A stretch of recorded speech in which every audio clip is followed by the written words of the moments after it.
Hello everyone. In our previous video of this chapter, we have learned about the common methods of preserving food in our homes, in which we have learned the first method, that is chemical method, second method that is preservation by common salt, and the third method, that is preservation by sugar. Now let's continue the methods. Our next method is preservation by oil and vinegar. Students, use of oil and vinegar prevents spoilage of pickles because bacteria cannot live in such an environment. Students, you might have seen in your homes that your mother added in much amount of oil in the pickles. Why it is necessary to add the oil in it? Because oil, in the presence of oil, bacteria cannot live in it. Okay. Next, heat and cold treatments. Okay, students, you must have observed your mother boiling milk before it is stored or used. Okay, why it is necessary to boiling the milk? Boiling kills many microorganisms.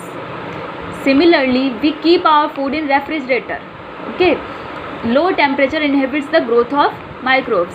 In the summer, we usually put our food in the refrigerator. We keep our food in the refrigerator to keep them safe. Okay, because some bacteria cannot grow on it. Okay, they high and low temperature inhibits the growth of microbes. So that is why boiling kills many microorganisms, and keeping it in a refrigerator can inhibit the growth of microbes. Now, from this method, heat and cold treatments, there is a process, pasteurization. Okay, there is a term, pasteurization. So let's discuss what is the pasteurization here. The milk is heated to about 70 degrees Celsius for 15 to 30 seconds. The milk is not boiled here, it is heated.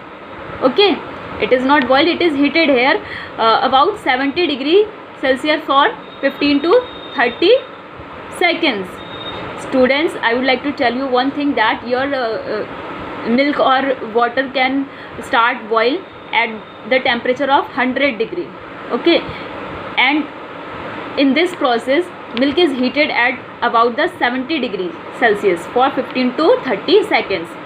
By doing so, it prevents the growth of microbes. This process is called pasteurization. Okay, when we heated the milk about 70 degrees Celsius for 15 to 30 seconds, this process prevents the growth of microbes, and this process is known as the pasteurization process. Okay, and students, pasteurized milk can be consumed without boiling, as it is free from harmful microbes. Storage and packing. These days, dry fruits and even vegetables are sold in sealed tight packets to prevent the attack of microbes. Students, you might have observed nowadays many food items are sold in the packets. And students, you also might have observed that if you buy a packet of chips or the kurkure, some amount of air is filled in it. Okay, why the air is filled? Why the need of fill the air in it? Because it prevents it from the microbes, from the attack of microbes. And the air that is filled in the packets, that is the nitrogen air. Okay, nitrogen air keeps our food fresh in it. Okay, now nitrogen fixation. Students, about the nitrogen fixation you have learned in the class 7 also. Okay, so let's discuss again here.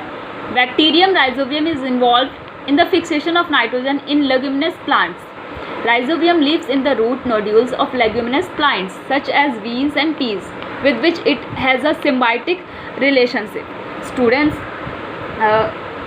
in the 7th class, you have learned that a bacteria, that is rhizobium, found in root nodules of leguminous plants. Leguminous plants means जो फलीदार plants होते हैं, okay, like rhizobium found in the root of leguminous plants.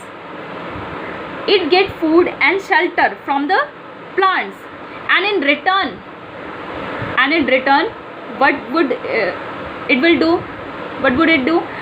In return, rhizobium fixes the nitrogen from the atmosphere for the plant.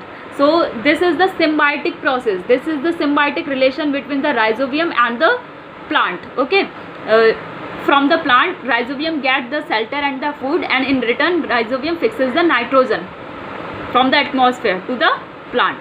Okay, this is the nitrogen fixation. In the next video, we will discuss about the nitrogen cycle. Okay, that is enough for today. Thank you.